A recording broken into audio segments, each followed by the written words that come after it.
Boa noite, meus amigos e minhas amigas, do nosso canal Escola Teológica Católica.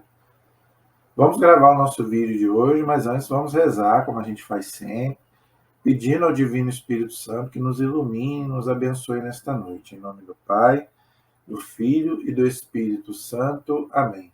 Vinde, Espírito Santo, enchei os corações dos vossos fiéis e acendei neles o fogo do vosso amor. Enviai o vosso Espírito, e tudo será criado, e renovareis a face da terra. Oremos. Ó Deus, que instruíste os corações dos vossos fiéis, com a luz do Espírito Santo, fazei que apreciemos retamente todas as coisas, segundo o mesmo Espírito, e gozemos sempre da sua consolação. Por Cristo Senhor nosso. Amém. Que a Virgem Maria, nossa Mãe, interceda por nós. Ave Maria, cheia de graça, o Senhor é convosco. Bendita sois vós entre as mulheres, e bendito é o fruto do vosso ventre, Jesus. Santa Maria, Mãe de Deus, rogai por nós, pecadores, agora e na hora de nossa morte. Amém. Glória ao Pai, ao Filho e ao Espírito Santo, como era no princípio, agora e sempre. Amém. Nossa Senhora Aparecida, rogai por nós. São José, rogai por nós. Em nome do Pai, do Filho e do Espírito Santo. Amém. Muito boa noite, espero que todos estejam bem, todos estejam na santa paz. Então, hoje, gente, nós vamos continuar o nosso estudo da Sagrada Escritura que nós estamos fazendo, tá? Graças a Deus. Nós já terminamos aí os 3 primeiros livros da Bíblia, né? Nós começamos lá no Gênesis, explicamos o livro do Gênesis, percorremos, né, o livro do Êxodo, percorremos o livro do Levítico. Não é fácil. Gente, estudar o Antigo Testamento, olha, é um desafio, tá? Não é fácil, porque eu não sou biblista, eu não sou teólogo em Bíblia, né? Eu fiz um curso de teologia de 3 anos, fiz um estudo bíblico também, e graças a Deus eu estudo a Bíblia, né? Mas eu não sou um especialista em Bíblia, ok? Eu não posso chegar aqui e falar que eu sou um entendedor 100% de Bíblia. Não sou. Eu estaria mentindo aqui. O pouco conhecimento que eu tenho, esse imenso desafio que eu estou aqui em passar um pouquinho do meu conhecimento para você, mas eu não sou dono da verdade. Se eu falar alguma coisa aqui contrário ao ensinamento da igreja, você pode me corrigir aí nos comentários. Ó, você falou aquilo lá e não está de acordo com o ensinamento da igreja. Eu volto aqui e me retrato, sem problema nenhum. Eu procuro ser bem fiel àquilo que eu aprendi com a igreja, tá bom? Que eu sei que a igreja tem uma visão, tá, da Bíblia, né, tanto do Antigo quanto do Novo Testamento. É a posição oficial da Igreja Católica, tá? Por isso que eu estou sempre aqui colocando aqui a posição da Igreja Católica, não é a minha opinião. Muitas vezes, às vezes alguém pode até ficar com raiva de mim por causa, às vezes, de eu falar alguma coisa aqui que a pessoa até não concorde, mas aí vai estar discordando da igreja, não de mim. Porque eu jamais vou dar minha opinião pessoal aqui. Eu não tenho cacife para isso. Quem sou eu para querer, né, dar uma aqui de entendedor de Bíblia? Eu não sou entendedor 100% de Bíblia. O pouco que eu sei é o que eu estou tentando passar para você. E, inclusive, a Igreja Católica, ela pede que quem for começar a ler a Bíblia, comece do Novo Testamento, que é mais fácil. Então, eu estou fazendo aqui um desafio muito grande, que eu estou começando pelo Antigo Testamento, porque o Antigo Testamento, gente, é dificílimo, tá? Dificílimo. Eu estou falando porque eu sempre estudei o Antigo Testamento e eu sempre achei muito difícil, tá? O Novo é mais fácil, tirando o Apocalipse, que é muito difícil também, mas o Novo Testamento eu considero até um pouco, a linguagem um pouco mais fácil. Agora, o Antigo Testamento, gente, realmente é muito complicado. Então, eu peço a você que, inclusive, continue rezando aí, reze por mim, peça ao Espírito Santo que sempre me ilumine, por isso que eu peço sempre a ajuda do Espírito Santo, para me iluminar aqui, para me não falar inverdades aqui, ok? Então, hoje nós vamos iniciar o quarto livro da Bíblia. Como eu já falei, nós já lemos o Gênesis, Êxodo e o Levítico. Então, hoje nós vamos começar o quarto livro, o chamado Pentateuco, ou da Torá. Para nós é o Pentateuco, para nós cristãos é o Pentateuco. Para os judeus é a Torá, a lei de Moisés. Tá? Que é o Gênesis, Êxodo, Levítico, Números, que nós vamos começar hoje, e depois, se Deus quiser, nós vamos encerrar o Pentateuco com o Deuteronômio, para fechar, então, os 5 primeiros livros da Bíblia, aí, logicamente, depois, os outros livros do Antigo Testamento, tá bom? Como eu faço sempre, antes de começar a ler o livro na Bíblia, eu faço uma introdução. Todo livro da Bíblia eu faço uma introdução ao livro que nós vamos iniciar. Isso tem na própria Bíblia católica. Se você pegar a Bíblia católica, logo todas as Bíblias católicas, antes tem não é um índice, é um resumo do que o livro em si aborda. Então, toda a Bíblia católica traz isso, tá bom? Então, eu gosto também de fazer uma introdução para você entender o que aquele livro fala, por que o nome dele é esse, o que ele quer nos ensinar. Então, é importante a gente entender isso, para a gente poder, quando for ler o livro, você saber, o livro vai falar disso, vai falar daquilo. Então, é bom a gente fazer uma introdução antes de ler o livro específico que a gente for ler a Bíblia, ok? Então, vamos lá. Então, o livro hoje é o livro de Números. Então, eu vou fazer uma pequena introdução sobre o livro de Números antes da gente poder abordar as partes principais do livro, né? Eu já expliquei e torno a dizer. A gente aqui, a gente não lê versículo por versículo, não. Não é esse. Isso não é estudo bíblico. Tá? O estudo bíblico é você pegar a síntese do livro, as partes mais importantes, e trazer para a nossa vida de hoje. O que aquilo ali pode trazer para a nossa vida hoje? A Sagrada Escritura, o fundamental é isso. Tá? Porque tem muita coisa que foi escrito, principalmente o Antigo Testamento, foi escrito lá para aquele povo, né, para os judeus, já não tem nem mais serventia para nós. Isso acontece muito no Antigo Testamento. Né? Então, por isso que a gente tem que entender o que o livro quer dizer, o contexto que ele foi escrito, quem escreveu, tá? A época que ele foi escrito, se dá para a gente aproveitar alguma coisa. Sempre dá, né, gente? A palavra de Deus, se eu falar que a palavra de Deus é só para aquele tempo, eu estou mentindo. Não é isso que eu quero dizer. Tá? Claro que, primeiramente, foi escrito especificamente para aquela época, mas alguma coisa dá para a gente aproveitar. E é isso que eu procuro fazer. Eu leio aqueles textos principais e vejo o que nós podemos trazer para a gente hoje. Ok? Então, é isso que a Igreja Católica procura fazer. Tá bom? Então, vamos lá. Então, o livro de Números. Vamos ver a pequena introdução aí que o livro nos traz, antes da gente entrar no livro específico. O seu nome vem das importantes listas de números e de nomes contidos em seus primeiros capítulos. Então, por que ele chama Números? Por causa disso, porque no começo do livro ele tem ali uma lista, não é, de números e nomes ali naquela época que Moisés, né, não sabemos se foi Moisés quem escreveu. Antigamente se acreditava que Moisés escreveu todo o Pentateuco. Hoje os teólogos já dizem que não foi Moisés quem escreveu tudo, ele pode ter escrevido alguma coisa, mas também isso para nós não é o mais importante. O importante é que é um livro inspirado por Deus, ok? Por isso que está na Bíblia, ok? Fala do recenseamento do povo feito por Moisés no deserto e apresenta as listas de nomes e números. Contém ainda outras leis misturadas com a narrativa da caminhada até as margens do Rio Jordão. Então, o contexto do livro é esse. O povo, a caminho da terra prometida, saindo do Egito, ficou ali no deserto, não é verdade? Por causa de idolatria, isso tudo nós já falamos.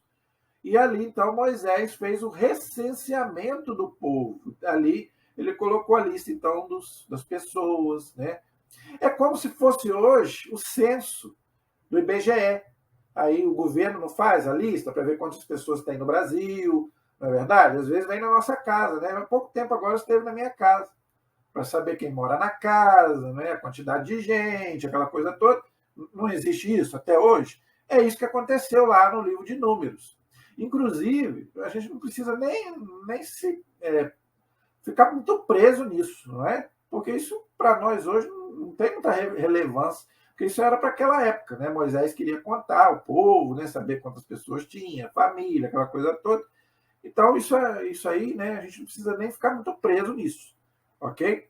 Mas, se você quiser ler, aí, só para adquirir um conhecimento, não tem problema nenhum. Mas também não é o mais importante a gente ficar preso muito a essas coisas. Mas estou explicando para você que o livro, Números, quer dizer isso. É o recenseamento, a quantidade de pessoas que Moisés fez ali no deserto, que o povo estava a caminho da terra prometida. Mais ou menos como é o censo hoje, que eu já expliquei. No mais, é uma continuação normal do livro do Êxodo. Olha aí, então o livro do Êxodo ele tem uma continuação, né? Então o Levítico, o Números, o livro de Números e também depois o livro de Deuteronômio. Tudo, né? Por isso que formam, então, o Pentateuco, ok? O livro já supõe que o povo estava dividido em 12 tribos, cada uma com uma vida mais ou menos autônoma. A união entre eles estava na crença, no culto, na legislação e na fidelidade religiosa à aliança do Sinai. Então, gente, o que quer dizer isso? Lembrando que o povo de Israel era formado pelas 12 tribos, ou seja, os 12 filhos de Jacó. Nós já vimos lá no livro do Gênesis, ok? E ali no deserto, a caminho da terra prometida, o que Moisés, que está no livro de Números, o que Moisés colocou ali para eles ali como norma? É o que diz aqui. É a crença, ou seja, a crença no Deus único, lembrando que eu já falei isso aqui várias vezes e vou repetir, eles estavam rodeados, eles iam entrar, eles saíram do Egito, estavam entrando numa terra de Canaã, onde era cercado de deuses politeístas, vários deuses, inclusive representados pelas imagens que Moisés proibia, que Deus proibia lá no livro do Êxodo, né? Imagens de ídolos, já falamos isso aqui várias vezes. Então, por quê? Porque Deus queria que eles adorassem o único Deus, que não era representado por imagens. Deus era um espírito, né? Jesus ainda não tinha vindo ainda. O culto, então Deus ensinou a eles lá no Sinai a prestar o culto a Deus, tanto que Deus fala para Moisés, tira o povo lá do Egito, para que eles venham para o Monte Sinai para me prestar um culto de adoração. Por isso que ninguém pode prestar nenhum culto de adoração a não ser a Deus. Tá? Por isso não é idolatria, adorar um ídolo, um falso Deus, ok? A legislação, ou seja, as leis de Moisés, então Moisés ali começou a colocar as leis, que nós vemos lá no Êxodo, no Levítico e também nós vamos ver no Números, Deuteronômio, nós vamos ver Moisés colocando as leis para aquele povo. Infelizmente, o povo judeu ele ficou muito preso àquelas leis na letra da lei. Tá? Tanto que São Paulo chega a dizer, a letra mata, porque o espírito é que vivifica. Então nós não podemos também ficar presos à interpretação rígida da lei.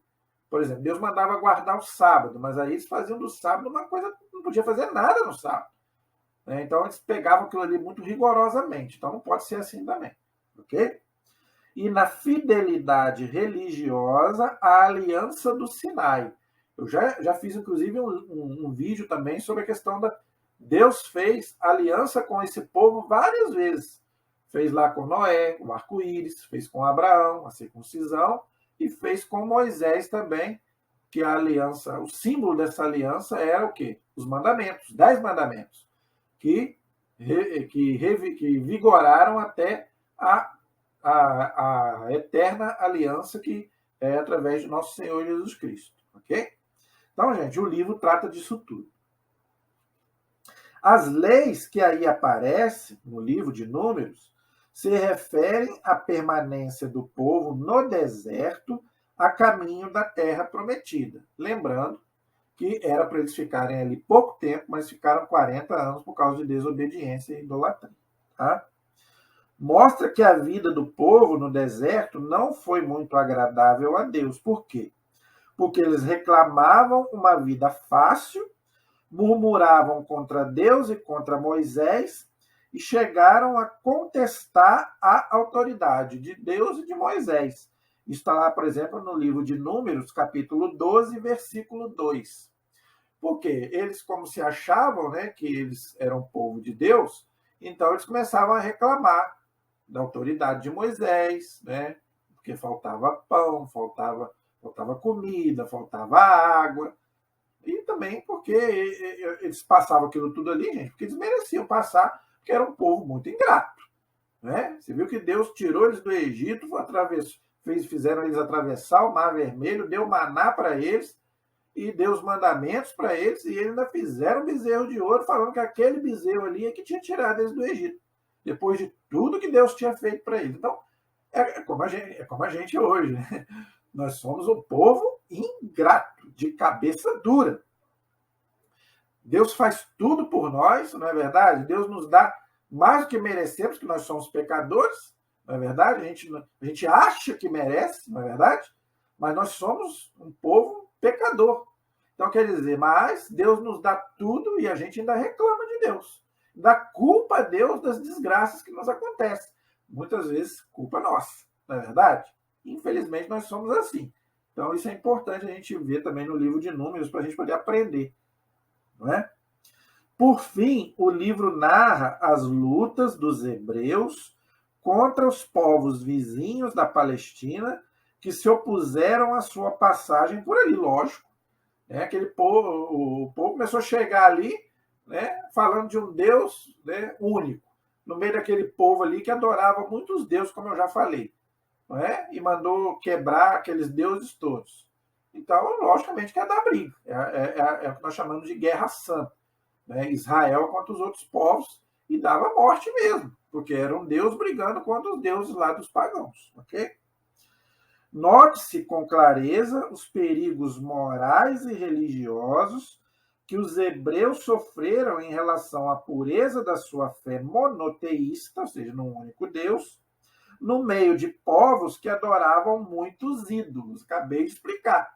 Entendeu? Então, gente, é muito. Ao mesmo tempo que é difícil de entender, não é difícil de entender. Algumas coisas é difícil, mas algumas coisas não é difícil. Se você tiver o coração aberto e a cabeça aberta, a mente aberta, você vai entender. Essa questão de imagens é uma delas, é uma falta de bom senso muito grande. Essa questão de imagens que o povo fica debatendo aí. Vê se você vai entender. O povo de Israel estava cercado de deuses falsos que eram representados de imagens, que nós chamamos de ídolos. Então, logicamente que Deus ficava bravo com isso. Lógico. Isso é idolatria, entendeu? Você adorar um ídolo, fazer uma imagem de um ídolo, até porque Deus era espírito, Deus não tinha uma face, entendeu? Então, por isso que realmente Deus tinha que proibir fazer imagem, com certeza, imagem de ídolo. Agora, Deus, por exemplo, não proibia fazer uma imagem, por exemplo, de anjos, que não era Deus. O anjo é uma criatura. Tanto que Deus mandou fazer lá, já fiz aqui vídeos sobre isso. Deus mandou fazer lá os querubins botar na Arca da Aliança. Então não é difícil de entender. Estou falando isso por causa das nossas imagens hoje, que tantos nos criticam. Gente, não tem problema nenhum você fazer uma imagem que não seja de um ídolo. A imagem da Virgem Maria ali de Nossa Senhora Aparecida não é um ídolo, não. É representando a Virgem Maria. Então, gente, se a gente entender, você vai ver que não tem bicho de sete cabeças. É porque as pessoas é que complicam. Tá? As pessoas que gostam de complicar. Mas se você perceber, não é tão difícil de entender essas coisas. Ok? Continuando aí. Podemos ler nos livros dos Números, por exemplo, a bela fórmula da bênção. Essa bênção, gente, que está lá no livro de Números, a Igreja Católica usa até hoje. Domingo, agora eu fui à missa, aliás, praticamente todo domingo, quando eu vou à missa, o padre usa.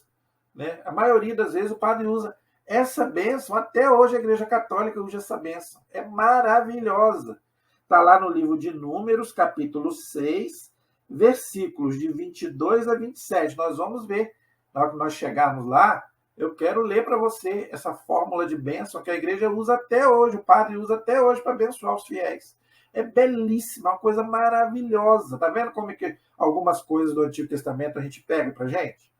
Entendeu? É uma coisa maravilhosa essa bênção que Moisés deu ao povo, Moisés e Araão, e a Igreja Católica pegou para ela. Há 2000 anos que a igreja dá essa bênção. Então nós vamos ver quando chegar lá. Está lá no capítulo 6, versículo de 22 a 27. Tá? A relação das peregrinações dos hebreus, ou seja, a parte que os hebreus estavam peregrinando pelo deserto, no capítulo 10, no capítulo 14, no capítulo 16 e no capítulo 17. Então, esses capítulos narram o quê? A peregrinação do povo a caminho da terra prometida no deserto, ok? Quem já foi no deserto aí sabe que não é fácil. É quente de dia, é frio à noite. Então, Deus deixou o povo passar calor e frio para ver se ele aprendia. E o povo, mesmo assim, não aprendeu. Né? O episódio da água que saiu do rochedo, esse texto é maravilhoso. É a passagem das águas de Meriba. Inclusive, foi por causa desse pecado que Moisés não entrou na terra prometida. E Moisés era o chefe do povo. Moisés era um homem de Deus que conversava com Deus e ele não entrou na terra prometida porque desobedeceu a Deus. Esse texto, gente, é muito importante para a gente entender o que a desobediência a Deus causa. Você aí que fica desobedecendo a lei de Deus, você corre perigo de não entrar na terra prometida. Qual é a nossa terra prometida? É o céu. São Paulo, na carta a Timóteo, ele fala também sobre isso. Eu tenho que ter cuidado, porque eu preguei tanto para os outros, eu prego para os outros para ir para o céu, mas eu também tenho que ter cuidado para mim entrar também, ou seja, os meus pecados. Então, é importante a gente entender isso. A gente que costuma, às vezes, falar, pregar, a gente que é pregador, que é catequista, que é padre, diácono, a gente fala para o outro, né? Fala para o outro se salvar, para o outro se converter, para o outro não pecar, mas nós também temos que fazer a nossa parte. Porque o que adianta a gente falar para o outro, mas e a gente? A gente tem que ver que a gente também tem que buscar a nossa salvação. Então, o próprio Moisés, ele não entrou na terra prometida por causa desse pecado aqui da água que saiu do rochedo. Na hora que chegar lá, nós vamos explicar. Tem um ensinamento valiosíssimo para nós sobre isso. Nós vamos chegar lá. A serpente de bronze, eu gosto muito desse texto, porque mais um texto que fala a questão das imagens. Deus mandou fazer uma serpente de bronze, que era uma imagem, e colocou lá no deserto. Como é que Deus é contra a imagem? Inclusive, olha, por isso que eu estou falando, tem gente que faz as coisas de acordo com a sua conveniência. Vou dar um exemplo aqui para você. O senhor Edir Macedo, da Igreja Universal, nós sabemos que ele não gosta da Igreja Católica, nós sabemos disso. Quando ele fez a novela dos 10 Mandamentos, ele abordou lá os 10 Mandamentos da novela, essa parte aqui ele pulou. Eu estava rezando para ele chegar nessa parte para ver o que ele ia arrumar. Não é que o bendito não pulou essa parte? Por quê? Porque ele sabe que ele teria que falar que Moisés fez uma imagem. E ele não vai colocar isso na novela dele, porque aí ele vai contra os princípios da religião dele. Não é verdade? Mas aqui está uma prova de que Deus não é contra a imagem. Deus manda fazer uma serpente de bronze, manda Moisés fazer e colocar lá no deserto. Como é que Deus é contra a imagem? Então, nós vamos ver esse texto também. Entendeu? Texto da serpente de bronze. Da guerra contra Moabe. Moabe, gente, os moabitas eram um povo idólatra. Inclusive, quando nós fomos ler o livro de Ruth, Ruth era uma moabita. Tá? Depois ela se converteu ao judaísmo, não é? E da descendência de Ruth ia nascer o rei Davi, e do rei Davi ia nascer Jesus. Tanto que na genealogia de Jesus, no Evangelho de Mateus, capítulo 1, fala de Ruth. Ruth era uma moabita, era uma pagã, que depois se converteu ao judaísmo. Entendeu? Então, quer dizer, nós não podemos desprezar ninguém. Ninguém pode julgar ninguém. uma mulher que não era judia se converteu. Como nós temos casos de muitos aí na história da igreja, de pessoas que não eram católicas, não eram cristãs e se converteram. Edith Stein, eu falei dela aqui, era judia e se converteu. Entendeu? Então nós vamos ver também essa guerra, né, contra os moabitas, tá bom? E também um texto interessante também, que fala do adivinho Balaão, no capítulo 20 a 25. É muito interessante os textos do capítulo 20 a 25, que fala, inclusive, uma coisa que muita gente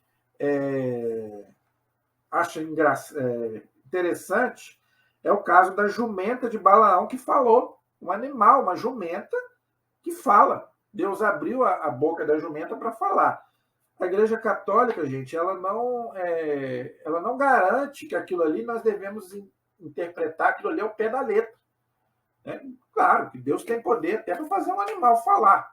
Claro que tem. Mas a Igreja não nos obriga a acreditar 100% que a jumenta falou. Pode ser ele pode ter tido uma visão, alguma coisa assim, entendeu? Até porque ali quem estava ali era um anjo de Deus. Então, quer dizer, então a Igreja não garante 100% que a jumenta falou mesmo, igual fala um ser humano. Mas, se Deus usou ou não usou a jumenta para falar, o mais importante é o ensinamento religioso que traz.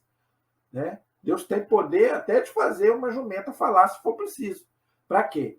Para alcançar um objetivo, ou seja, a salvação do seu povo. Para alcançar a salvação de alguém, Deus faz de tudo, até o último momento de vida da pessoa, Deus vai fazer o possível para salvar aquela pessoa. Entendeu? Então, gente, o livro é muito interessante, tem uns textos muito interessantes. Então, vamos ver agora. Então, agora Então, esse foi o resumo do livro. Então, agora nós vamos pegar, então, alguns textos para a gente poder abordar aqui. Tá bom? Vamos ver alguma coisinha. Começar, né? Hoje, lógico. Nós vamos gastar em algumas aulas para a gente poder falar em alguns textos aí do livro de Números. Eu estou com a minha Bíblia de Jerusalém, mas você pode usar qualquer Bíblia, Ave Maria, CNBB, sem problema. Da Bíblia de Jerusalém é a página 202. Se for a Bíblia de Jerusalém, página 202, livro de Números. Então, gente, começa a falar aí do recenseamento que eu falei. O recenseamento é o quê? É como se fosse para nós hoje o censo. Então, eu vou ler só um pedacinho, porque isso não precisa a gente ler tudo. O Senhor falou a Moisés no deserto do Sinai, na tenda da reunião, no primeiro dia do segundo mês, no segundo ano após a saída da terra do Egito, e disse: Fazei o recenseamento de toda a comunidade dos israelitas, segundo os clãs e segundo as casas patriarcais, alistando os nomes de todos os homens, cabeça por cabeça. Todos aqueles em Israel de 20 anos para cima, hábeis para ir à guerra, tu e Araão os registrareis segundo os seus esquadrões. Estará convosco um homem de cada tribo, os chefes das casas patriarcais. Então, gente, interessante aqui. Interessante que Deus começou a contar os homens de 20 anos para cima, para eles irem para a guerra, como se fosse interessante, como se fosse hoje para o tiro de guerra. A gente hoje com 16, 18 anos, os homens, são recrutados para o tiro de guerra, mais ou menos como acontecia aqui. Interessante isso. Por que fala aqui só dos homens, não fala das mulheres aqui? Infelizmente, nós sabemos que a Bíblia foi escrita num contexto machista. A Igreja Católica reconhece isso. Tanto o Antigo quanto o Novo Testamento, o Novo nem tanto, mas também o Novo. Mas o Antigo Testamento e o Novo foram escritos num contexto muito machista. A mulher não tinha muita vez, quando a Bíblia foi escrita. Então, eles contavam mais os homens. Tá? Tanto que lá, quando Jesus multiplicou lá os pães, fala só dos homens. Aí fala assim, sem contar mulheres e crianças. Então, mulheres e crianças não tinham muita relevância. Infelizmente, é verdade. O que é verdade, nós não podemos esconder. Então, aqui fala só dos homens, de 20 anos para cima, que eram recrutados para a guerra. Então, Deus mandou, então, Moisés fazer, então, o recenseamento do povo, como o censo de hoje, que eu já falei, já explicamos sobre isso. Moisés e Arão. Por quê? Moisés era o chefe do povo, né, aquele que falava com Deus, e Arão era o sacerdote, tá? Porque nós sabemos que Moisés era gago. Então, por isso que Arão, que era o irmão dele, era o sacerdote, né, que prestava o culto a Deus, e Moisés era aquele que recebia a mensagem e passava para o povo, ok?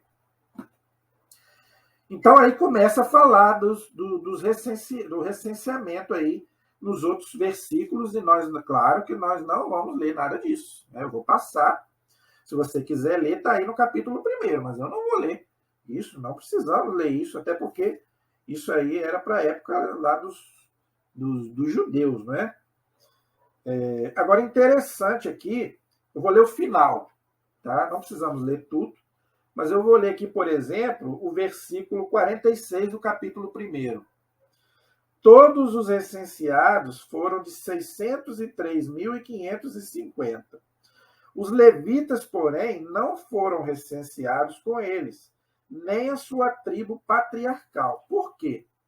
Por que os levitas não foram...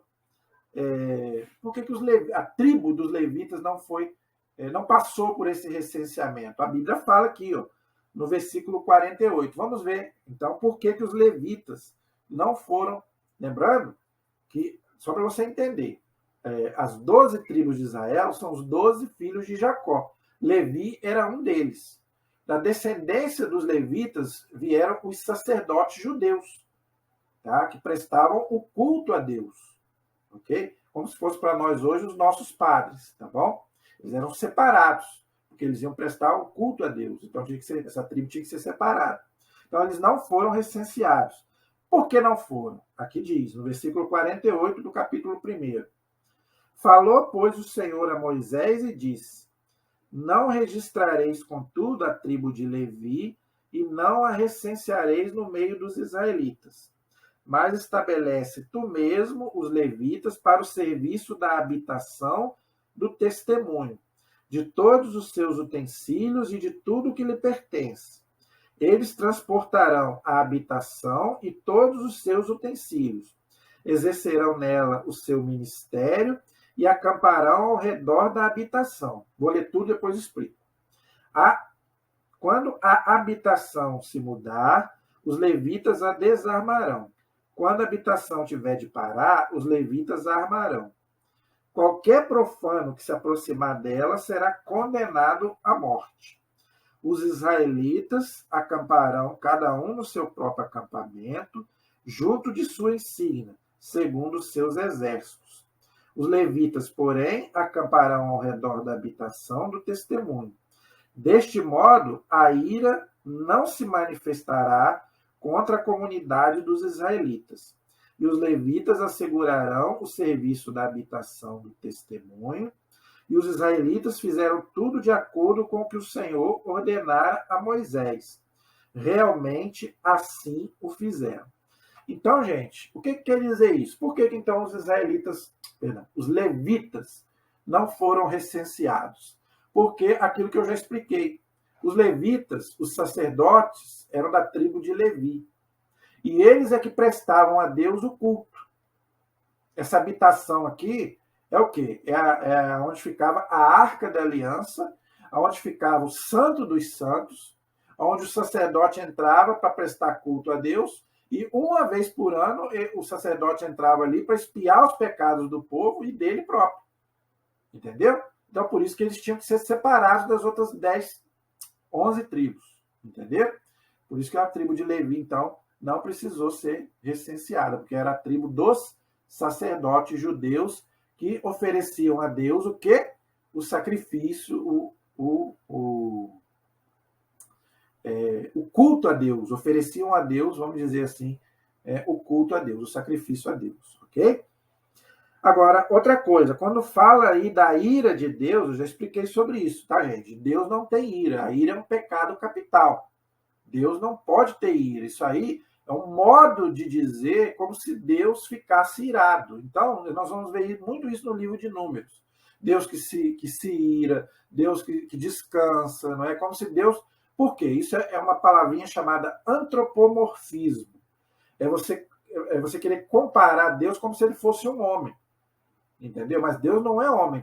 Inclusive, o livro de Números depois vai dizer: Deus não é homem para mentir, Deus não é homem para se cansar. Né? Então, Deus não tem nada disso. Mas o povo, né, considerava, falava que Deus tinha esses sentimentos como se fosse um ser humano. Mas Deus não pode ter nada disso, porque Deus é perfeito. Tá? Então, quando você entender que a ira de Deus, você pode entender, por exemplo, como a justiça de Deus. Deus tem que fazer, às vezes, a justiça.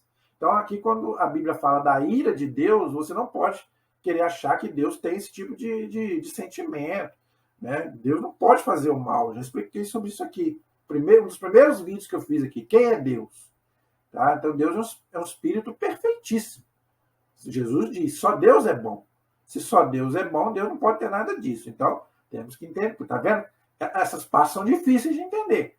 Tá? Então, se a gente não tiver um conhecimento da doutrina, um conhecimento teológico, a gente vai achar que Deus tem isso tudo. E Deus não tem nada disso. É o povo que achava que Deus se irava. Não. Deus não se ira. Nós podemos entender como uma justiça de Deus, né, que às vezes Deus tem que corrigir aquele povo. Tá? E é uma forma de se referir a Deus como se ele fosse um homem. Tá? Mas não, Deus não é homem para ter esse tipo de sentimento. Nós que temos esse tipo de sentimento. Ok? Então, gente, esse é o capítulo 1. O capítulo 2 também fala a mesma coisa. Tá? Deus manda aí, né? Falou o Senhor a Moisés e Arão e disse: os israelitas acamparão cada um junto à sua insígnia, e aí começa a falar, então, não é, da tribo tal, né, do recenseamento da tribo tal, né, tribo de Benjamim, aí vai falar de todas as 12 tribos, inclusive ele vai citar o nome das tribos, que são aqueles 12 filhos de Jacó, que eu já falei, tá? Então não precisamos ler nada disso. O versículo 32 do capítulo 2. Esses são os israelitas cujo recenseamento foi feito pelas casas patriarcais, os que foram recenseados desses acampamentos, segundo os seus esquadrões, são ao todo 603.550. Foi, né, o número. Né, lembrando, gente, que esses números também são todos simbólicos. Tá? O número na Bíblia também a gente não pode interpretar ao pé da letra, tá, gente? A igreja ensina que os números na Bíblia são simbólicos, ok? Contudo, conforme o Senhor havia ordenado a Moisés, os levitas não foram recenseados com os israelitas. Já expliquei o porquê. Os israelitas fizeram tudo de acordo com o que o Senhor havia ordenado a Moisés. Assim, pois, acamparam segundo as suas insígnias. E assim também levantaram acampamento, cada um no seu clã e cada um com a sua casa patriarcal. Então, eles obedeceram, milagre, né? Obedeceram, então, e Moisés pôde fazer o recenseamento, o censo, para nós hoje, vamos dizer assim. Então, o capítulo 1 e 2 fala sobre isso, ok? O capítulo 3 também começa a falar sobre isso, aí, a tribo de Levi, os sacerdotes. Aí agora ele vai falar especificamente da tribo de Levi, que não entrou no recenseamento, ok? Diz aí: a descendência de Arão e de Moisés, quando o Senhor falou a Moisés no Monte Sinai. Tá? Então aí começa a falar dos filhos de Arão, entendeu? Nós também podemos passar. Então aí fala que os filhos de Arão eram sacerdotes. Tá? Interessante. Versículo 3 do capítulo 3. Estes são os nomes dos filhos de Arão, sacerdotes que receberam a unção e que foram consagrados para exercer o sacerdócio. Nabade e Abiú morreram diante do Senhor no deserto do Sinai, quando apresentaram diante do Senhor um fogo irregular. Não tinham filhos, e assim Eliezer e Itamar exerceram o sacerdócio na presença de Arão, seu pai. Gente, a desobediência na época aqui do Antigo Testamento era o pior pecado. 2 pecados que eram punidos até com a morte. É como se fosse a pena de morte no Antigo Testamento. É a desobediência e a idolatria. Esses dois pecados eram terríveis no Antigo Testamento.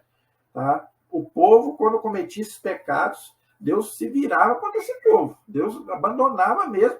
E às vezes acontecia até de morrer, igual aqui os filhos de Araão, por desobediência, que Deus mandou eles fazerem lá um ritual lá, e eles não fizeram da maneira deles lá, desobedeceram a Deus, e os filhos de Araão acabaram morrendo.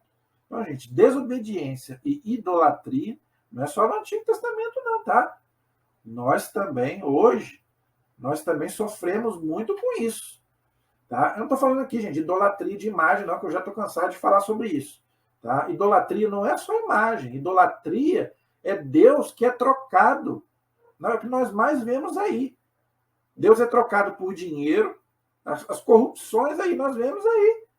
Né? Não estou falando só na política, não, é em tudo.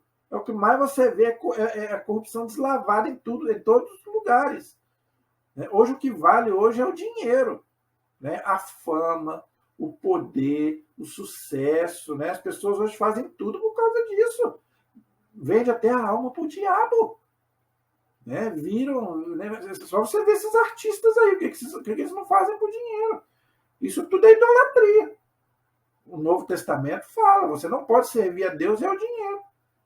Então, quer dizer, idolatria não é só no Antigo Testamento, não, e não é só imagem, não. A pessoa fica tão preso com o negócio de imagem, esquece das outras idolatrias. Né? Igual tem gente aí que fica criticando os católicos por causa de adorar a imagem. Tem gente que adora o dinheiro. Se enriquece, né? Você vê aí, né? Casas luxuosas, carros luxuosos, né? E ficam criticando os católicos aí que ficam fazendo imagem. Muito pior do que fazer imagem é você, né, pegar o dinheirinho do povo, né, roubar lá o dinheirinho do povo, chantagear o povo. Não é verdade? Vocês sabem do que eu estou falando. Então, quer dizer, isso tudo é idolatria. É idolatria do dinheiro, do poder, não é? Isso aí que nós estamos vendo. E a desobediência, gente. O povo hoje está desobedecendo a lei de Deus. Ninguém mais quer saber da lei de Deus, não. Mandamento? Eu faço o meu mandamento. O mandamento quem faz sou eu. Né? Deus foi jogado de lado. Deus foi, né, deixado para escanteio. Aí depois vem, né, as consequências. Aí o povo lembra de Deus. Não é verdade? Aí quando acaba, e volta todo mundo para o lado errado de novo. Não é assim? Nós tivemos aí a pandemia, nós vimos. Na pandemia ficou todo mundo com medo. O mundo vai acabar. Aí acabou a pandemia, né, diminuiu. Agora voltou todo mundo para o pecado de novo. Não é verdade? Vai fazer o quê? O povo é assim. Então, desobediência e idolatria não é só nessa época, não. Mas olha o que acarretava. Então, eles eram as tribos dos sacerdotes. Tá? O Senhor falou a Moisés e disse: faz chegar a tribo de Levi e põe à disposição de Araão, o sacerdote, e eles estarão a seu serviço. Encarregarão os deveres que lhes pertencem, e como os deveres de toda a comunidade, na tenda da reunião, ao ministrarem habitação. Aí aqui ele fala o mesmo que eu já falei lá atrás, não é? É a questão do culto, né? Que eles tinham que fazer a Deus, porque eles eram as tribos dos sacerdotes. Versículo 9 do capítulo 3. Darás, pois, a Araão e a seus filhos, os levitas, como doados, e eles lhes serão doados pelos israelitas. Registrarão Araão e seus filhos, que desempenharão seu ofício sacerdotal, porém todo profano que se aproximar será punido de morte. Eu já falei, né, que muita coisa era punida até com a morte. Então, o que é esse profano aqui? É quem não era sacerdote. O que nós podemos trazer para hoje? Tá? Bem claro aqui, ninguém pode celebrar o culto a não ser o sacerdote, igual aqui. Aqui era punido com a morte. Claro que hoje, sem ter nem... Claro que hoje nós não vamos fazer isso. Mas ninguém, gente, pode celebrar a missa a não ser o padre. Se não tiver padre, não tem missa. Eu já estou cansado de falar isso aqui. Ok? Então, e outra, não tem esse negócio de ficar levando pessoas lá para cima, não. No presbitério, no altar, só pode ficar quem está celebrando a missa. Claro, e aqueles que estão ajudando, os coroinhas, né?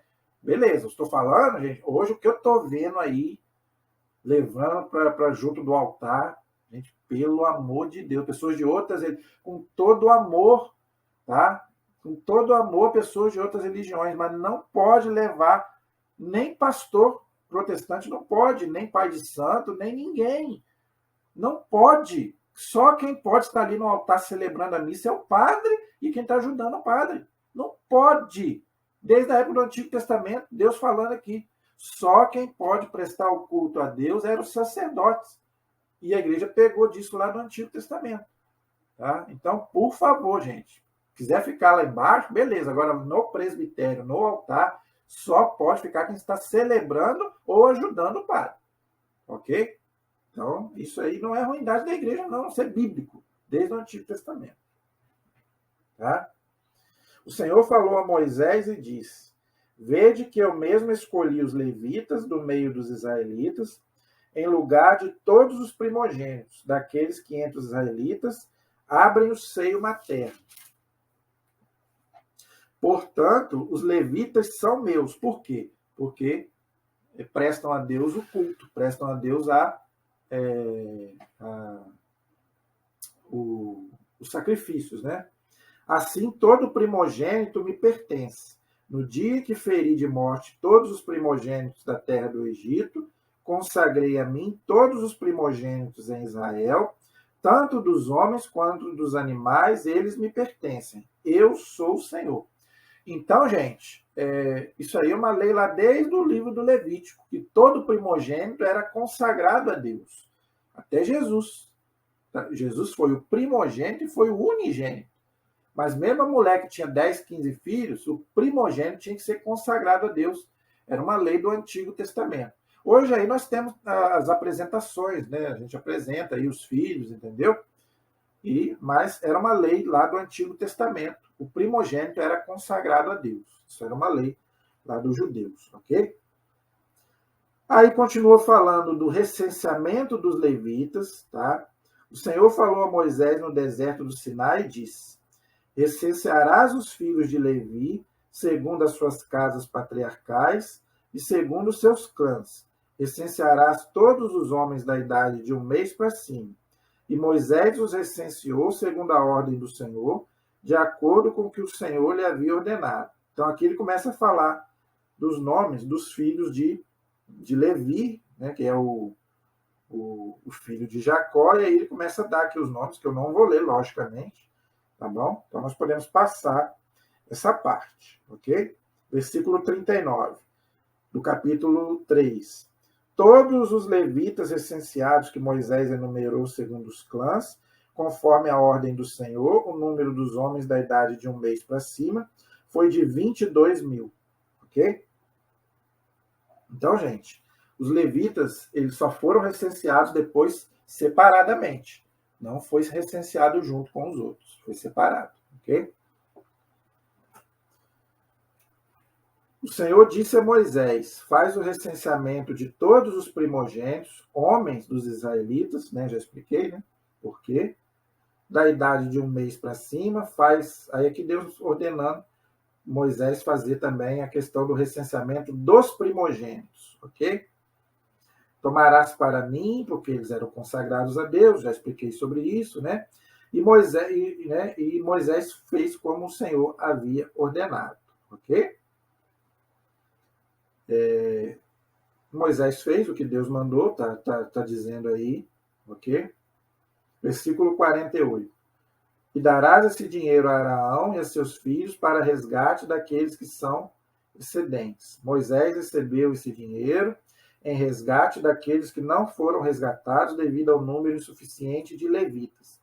Recebeu o dinheiro dos primogênitos, dos israelitas, tá? E Moisés deu o dinheiro desse resgate a Araão e a seus filhos, segundo a ordem do Senhor, de acordo com o que o Senhor havia ordenado a Moisés. Tá bom?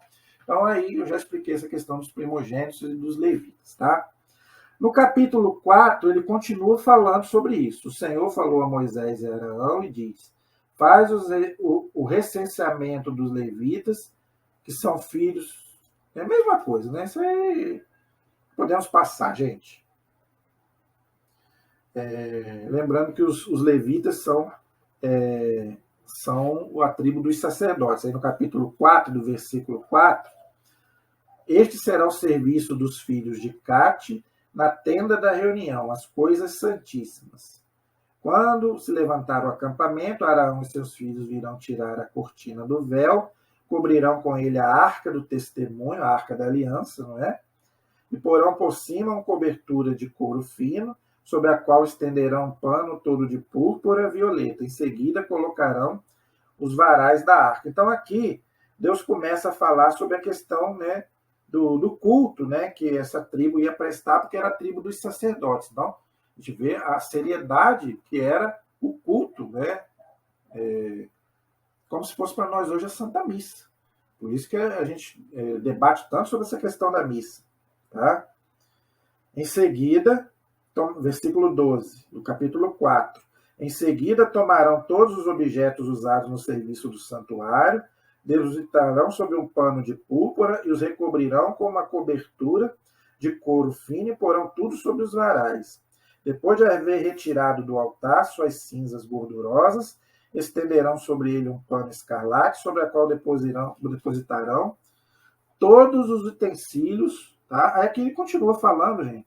Interessante. Tudo isso aqui é parecidíssimo com a missa. Impressionante. Tá? Tem os sacerdotes, tem... Né? Aqui ele mostra como é que era feito o culto, igualzinho à missa. Não é? Impressionante. Tá? Aí aqui fala, né? Ó, versículo 16. O Eliezer, filho de Araão, sacerdote, ficará encarregado de cuidar do óleo da luminária, dos perfumes de ervas aromáticas, da oblação perpétua, do óleo da unção. Terão a superintendência de toda a habitação e tudo que nela se encontra, das coisas sagradas e dos seus acessórios. Cara, impressionante, igualzinho à nossa Eucaristia. E aqui ele fala, né, que essas coisas são santíssimas. Olha, o versículo 19. Fazei assim com eles, a fim de que vivam e não morram ao se aproximarem das coisas santas. Arão e seus filhos virão e designarão cada um deles para o seu serviço e junto do seu encargo.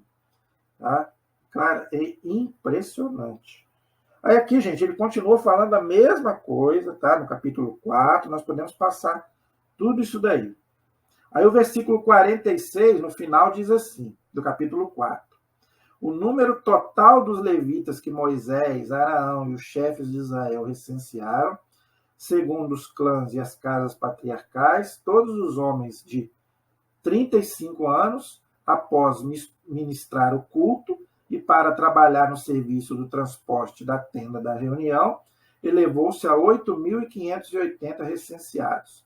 Fez o recenseamento deles segundo a ordem que o Senhor havia transmitido a Moisés, atribuindo-se a cada um o seu serviço e o seu transporte. Foram recenseados conforme o Senhor havia ordenado a Moisés. Então, nós já explicamos, né, sobre como que era feito, tá bom? E acho que deu para você entender mais ou menos. Eu passei assim rápido porque não precisamos ficar muito presos nessas coisas, ok? Na próxima aula, gente, nós vamos continuar com o livro de Números. E aí, a segunda parte já continua as leis, que nós já vimos alguma lá no livro do Êxodo e também no livro do livro do Levítico. Então, aqui nós vamos continuar a estudar algumas leis, ok? Que Deus vai continuar dando mais leis para aquele povo, porque eles iam entrar na Terra Prometida, como eu falei.